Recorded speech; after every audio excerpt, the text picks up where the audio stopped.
Bernard Vélicou, je préside l'association EUROM qui a été créée en 2014. L'association a été créée dans le but de prioriser toujours les premiers concernés, de ne pas toujours passer par des intermédiaires et d'avoir notre propre voix et aussi avoir vraiment le retour de terrain, les projets qui sont mis en place envers cette population, les adapter au public et pourquoi pas dire ce qui ne va pas ou quoi. Des actions concrètes, c'est beaucoup l'accès au logement, l'accompagnement vers l'emploi, tout ce qui concerne le juridique en lien avec le logement et la scolarité. Et en plus, depuis cette année, on est beaucoup sur le champ d'animation, chose qui est demandée par les enfants de bidonville. L'antiziganisme, ça commence à être de plus en plus complexe, ce qui fait un frein à la scolarité pour les enfants. Plus ils grandissent, plus ils s'éloignent de l'école et les parents aussi. Ils s'éloignent un peu de tout ce qui est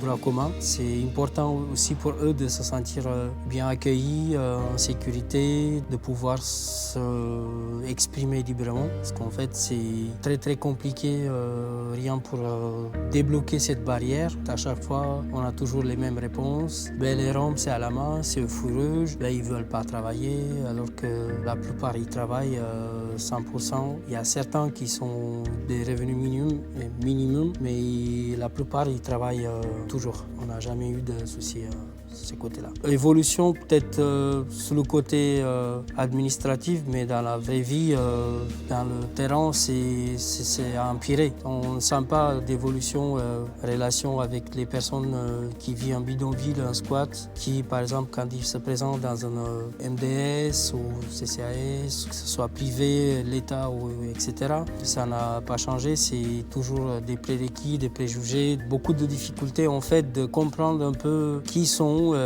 demandeurs d'asile, beaucoup de confusion, on ne sait pas comment les accueillir, on ne sait pas comment les accompagner, c'est très compliqué. Et ça manque cette information, il y a beaucoup de gens qui sont à la recherche de cette information, de comprendre la culture, les coutumes, l'approche et puis qui entoure ces gens-là. Pourquoi je mets ça en discussion? Parce qu'en fait, même après avoir accompagné une famille qui sont déjà en logement, il y a toujours d'accompagnement derrière parce qu'il y a toujours des problèmes avec les voisins. Ouais, mais qu'est-ce qu'ils font là?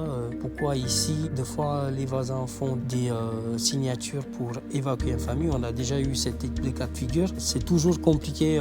Ouais, mais pourquoi eux? Pourquoi dans des HLM, on a toujours ce problème-là, même sans être vraiment des Roms. Chaque fois qu'il y a des étrangères, il y a toujours des préjugés, il y a toujours des problèmes. Alors que si un voisin vient chez eux, ils sont toujours bien accueillis. Mais si eux, ils ont un problème et qu'ils tapent chez le voisin, c'est la fin du monde. Le logement, ça reste toujours le parcours de combattant. Par exemple, une famille qui vit en squat au bidonville, l'accompagnement, ça peut durer de 5 à 6 ans. Si ils ont beaucoup de difficultés, par exemple, pour connaître leurs droits, les procédures, le temps qu'ils trouvent leurs référents, le temps que les travailleurs sociaux leur fassent confiance et qu'eux aussi prennent confiance pour se lancer dans la discussion et de dire je ne suis pas bien, j'ai besoin de votre aide et tout ça. Il y a toujours cette méfiance entre les deux parties.